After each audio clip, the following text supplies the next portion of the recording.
No tak tento týpek akože skúsi predstaviť situáciu, že sa jedno pekné ráno zobudíš v tomto gynekologickom kresle.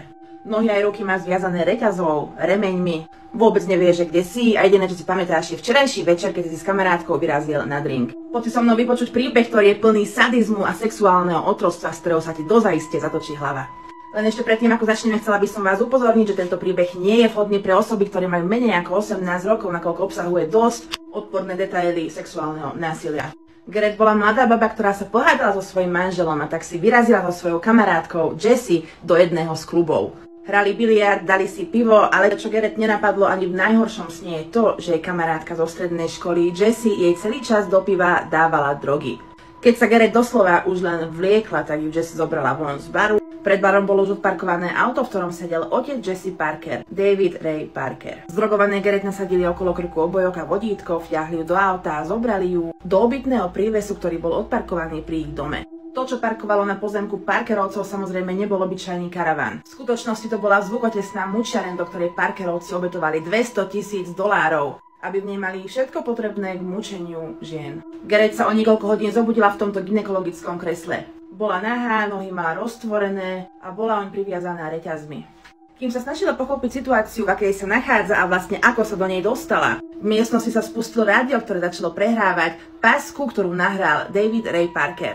Bol to 45-minútový monológ, ktorý si David Ray Parker prichystal pre svoje budúce obete. Nahrávka začína neviazanie akože hi bitch, ďalej oznámi ženám, že boli unesené. No a že odteraz sa z nich stali sexuálne otrokyne, ktoré budú mučené mesiac až 2, kým ich to neomrzí. Vo videu odznie, že dievčatá budú mať naozaj tvrdý tréning, ktorý sa týka ich oboch dierok a hlavne análu, do ktorého budú strkať obrovské vibrátory vytuningované klincami. Taktiež radi používajú elektrošoky na bradávky a 2-krát do týždňa budú pripevnené k železnej konštrukcii. Táto konštrukcia mu slúžila na to, že si tie ženy vedel nastaviť do takej polohy, do akej chcel. A v praxi to vyzeralo asi takto. David pripevnil o tú konštrukciu svoju obeť, priniesol si svojich 2 dobermanov a celá rodina sa pozerali na to, ako je tá žena znásilňovaná všade.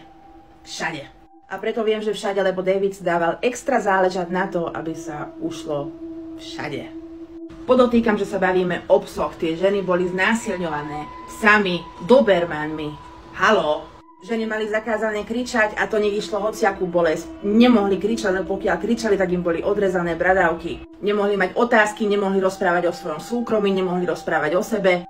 Davida a jeho manželku museli oslovovať pán a pani. Dostávali obmedzené množstvo vody, aby nemuseli chodiť často na záchod a raz za deň dostali najesť suchý chlieb. David tie baby považoval za svoj dobytok a presne tak sa k ním aj správal.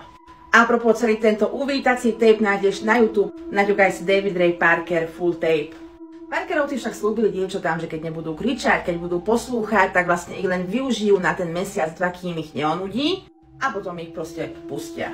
Či to mysleli vážne, ťažko povedať, lebo pripisujú si na konto 60 obetí. Takže skôr si myslím, že keď nejaká prežila, tak to bola náhoda. Tak ako tomu bolo aj pri Gareth. Gareth bola Parkerovcami mučená niekoľko dní, keď ich to omrzelo. Potom ju podrezali a vyhodili ju na krajnici. No nejakým brutálnym zázrakom táto žena prežila. Dostala sa do nemocnice a aj keď si toho veľa nepamätala, pamätala si, že bola mučená. A tu si polícia začala konečne dávať dohromady oznámenia. Lebo oznámenia boli, lenže boli väčšinou od kuriev a tak im polícia nevenovala pozornosť. No a taká malá pikoška. Manžel Gareth neuveril, že bola unesená a znásilnená. Pár dní potom, ako bola prepustená z nemocnice, tak podal žiadosť o rozvod. No tak ako, díkyčko. No a ako vidno hneď na prvý pohľad, tie hračky neboli vyrábané pre rozkoš, ale naopak pre utrpenie. Taktiež jednou z obľúbených praktík Parkerovcov bolo podržať žiarovku nad ohňom a strčiť ju do ženy.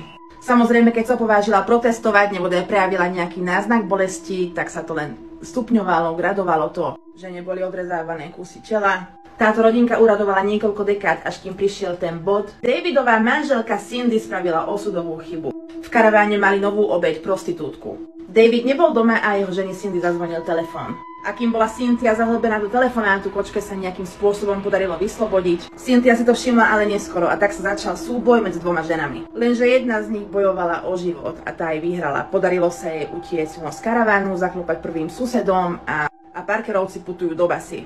Po tomto incidente začali na polícii hlásiť mnohé dievčatá.